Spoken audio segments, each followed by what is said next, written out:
asalaamaaleykum dal leen ak jàmm xibaar bu tàggat yaram yi fii ci Rewmi Sport talaata le 7 juillet 2026 ñëw ci xibaar yi bu fekkee ne abonné go ñu ngi ñaan nga daal di abonné partagé lii di vidéo bi activé cloche de notification bi comme ça bépp vidéo bu ñu dugal ngeen daal di bokk ci ñi koy njëkk a gis fii ci Rewmi Sport après bàkk bi ñëw ci xibaaru tàggat yaram yi.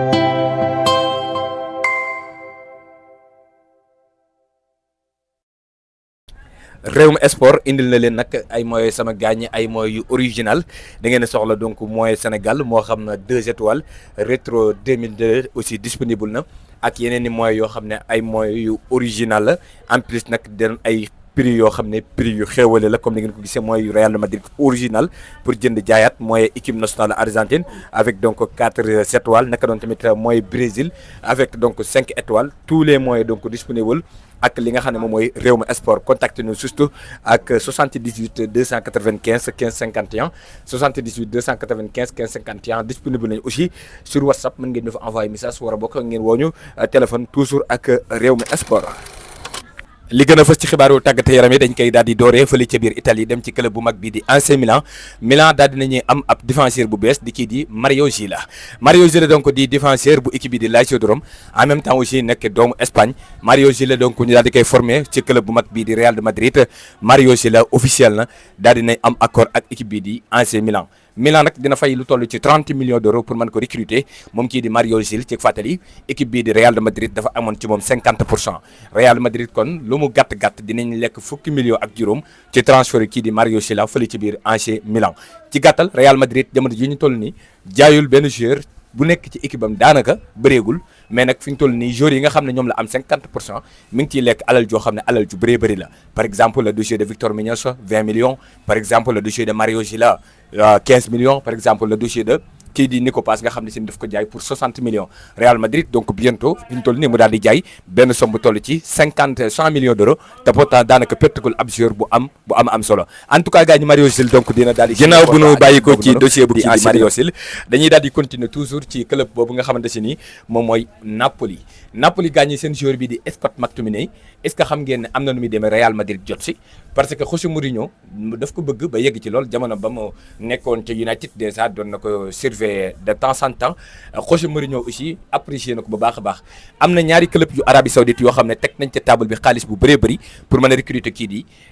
Scott McTominay mais ak McTominay ba tey jii ne accepté gul benn proposition en tout cas am na benn contrat bu 5 ans boo xamante si ne Napoli jox na ko bu teg ci table bi maintenant c'est à lui maintenant de décider entre accepter la proposition bu ki nga xamante si ne moom la ñuy tuddee Napoli pour prolonger son contrat ou donc accepter les deux propositions yi nga xamante si ni Napoli jot na ko depuis Arabie Saoudite wala bokk ñu xool ba xam Real Madrid apprécié bu mu apprécié maanaam Mourinho moo ko apprécié est-ce que Real Madrid dina dem ci étape de négociation en tout cas Scott McTominay avenir am ci club boobu di Napoli leeragul du moom kese nag mooy jour boo xam ne xamoon nañ ko ci Italie mu dellu soit ci championnat bi cette fois-ci on va parler d'un défenseur central Dragusin donc bokk ak équipe kii di Pape Matar Sarr ca Tottenham Dragusin ñu xaman ko ci Genoa Dragusin ñu xaman ko Juve et récemment mu dem ca Tottenham ba mu demee ca Tottenham métti woon na trop pour que mu daal di prouver parce que da doon bilancé te teg ci tamit concurrence bi donc dëgëroon na këcc pour que daal mu daal di mën a am titulaire bi mu soxla foofu noonu moom kii di Dragusin moom doon trouvé na accord ak club bii di Fiorentina bu kii di David De Gea accord total donc daal dina am diggante Dragusin ak kii di Fiorentina pour un contrat de 5 ans et maintenant ce qui reste mooy Dragusin ak diggante Fiorentina ak kii bii di Tottenham on peut le voir donc Tottenham amul benn intérêt pour garder Dragusin bu gisee offre bu ko jar parce que déjà daal dinañuy recruter ki nga xam ne mu tuddee Van Hecke recruter ki nga xam ne si mu tuddee Marco Sense malgré que si donc Romero dem na peut-être que dinañ recruter donc un défenseur de nouveau et kii di Dragusin vraiment dafa bëgg donc di continuer di doon un joueur important kon gars ñi jàppale na Dragusin mais un pas donc pour retourner ginnaaw bu ñu waxee ci kii di Dragusin ba pare on va parler toujours donc le championnat italien on va parler donc de dossier de kii di Nicolo Zaniolo nekk ci club bi di Udinese on peut le wóolee ne donc Udinese décidé na daal di lever li nga xam ne mooy clause bi ñu am ci kii di ki nga xamante ne moom mooy Nicolo Zaniolo ce qui veut dire que Galatasaray léegi mënatul jot ci ki nga xam ne moom mooy Nicolo Zaniolo et maintenant Nicolo Zaniolo am na accord ak ki nga xamante ne moom mooy waa kii di Udinese et l'accord donc ci la nga xam ne moom lañ ko trouvé mooy dinañ yokk salaire am dinañ yokk aussi li nga xamante ne moom mooy contrat am en plus salaire bi dina dem parce que ba 2 millions xam ngeen ne 2 millions ci club bu mel ne Udinese day doon benn salaire boo xam ne bu dis gan lay doon kon gaa ñi ci gàttal jàpp leen ne kii di Nicolas Zaniolo day resté ci club bu mag boobu noonu di Udinese en Italie. ginnaaw bu nu waxee sur le dossier donc de Udinese on va maintenant quitter ci club boobu nga xam ne moom mooy club bu italien yi jubali nag fële ci biir Angleterre. umpale woo leen ne Manchester United jamono ji ñu toll nii dañoo am urgence pour recruter ab milieu de terrain ndaxte kii di Casemiro dem na Manuel Ugarte blessé na presque benn partie saison bi donc du ko daal di jouer c'est pourquoi Manchester non seulement dina recruter benn milieu de terrain mais mën nañu recruter waat beneen muy ñaar amaat beneen ba ñett ba ñeent tout simplement parce que dañoo am problème et c'est pourquoi donc Manchester United bëgg lool ki nga xam ne moom la ñuy tuddee Tchouaméni di milieu de terrain bu équipe bii di Real de Madrid Tchouaméni est-ce que day jógee Real wala est-ce que Tchouaméni du jógee Real en tout cas li wër ba wër mooy Real Madrid cherchewul jaay kii di Tchouaméni ça veut dire que ce n'est pas donc un joueur boo xamante si nii bu vendable la c'est nekkul joueur boo xam ne bu transférable la mais quand même si la Real Madrid donc gis na benn proposition genre 80 millions 90 millions Real Madrid dina réfléchir bu baax a baax ci somme boobu noonu. C'est pourquoi donc United mi ngi koy chercher même si da koy chercher désespérément parce que xam na ne ni coûte lu yomb kon périodité Manchester United ci mercato bi rawatina ci côté milieu de terrain bi bokk na ci kii di Tchouaméni kon il faut donc suivre donc de près le dossier donc de kii di Tchouaméni Manchester. ginnaaw le dossier de Tchouaméni Manchester United dañuy wax ci coéquipier bu kii di Tchouaméni di kii di Mbappé. xam ngeen ne depuis que bërki démb Mbappé daal di éliminer équipe bi di Prague yi nga xam ne ils sont très racistes c'est des racismes oui. dañoo raciste ñoom ñi nga xam ne ñooy waa Prague yi ñu ci ëpp donc ci ñoom rawatina donc ñi nga xam ne ñooy seen i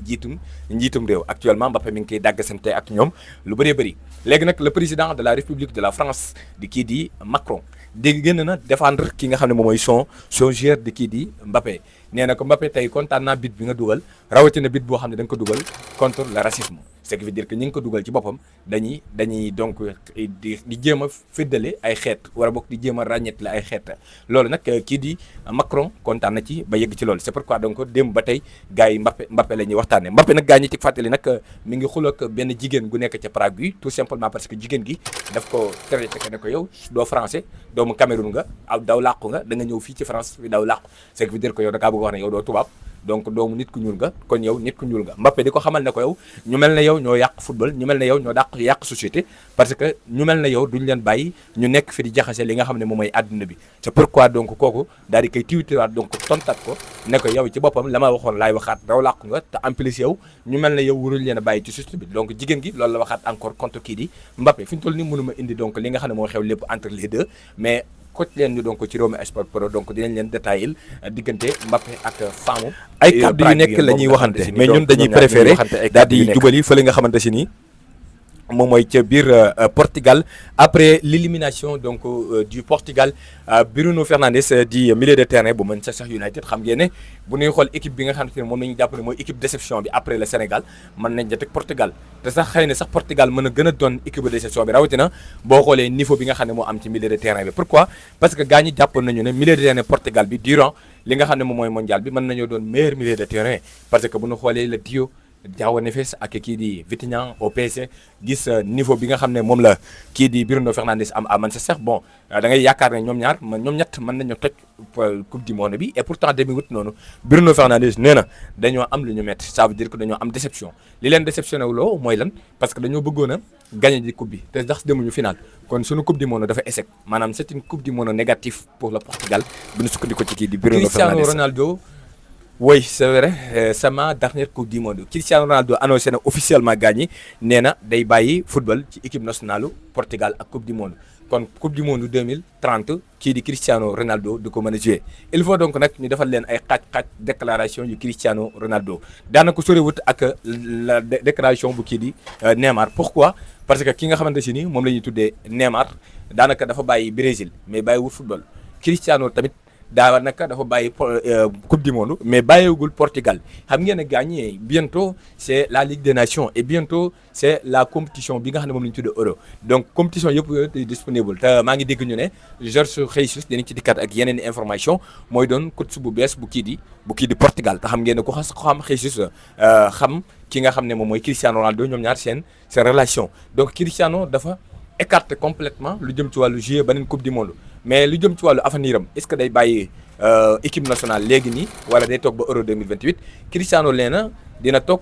waxtaan ak njabootam ñu daal di décider ensemble donc ñu xool lan mooy li gën est-ce que le mieux moom mooy bàyyi équipe nationale bu équipe bi bu Portugal wala le mieux donc moom mooy continuer ak ñoom Euro après donc daal di bàyyi. Cristiano Ronaldo nee na Euro du moroomu coupe du monde gagné Euro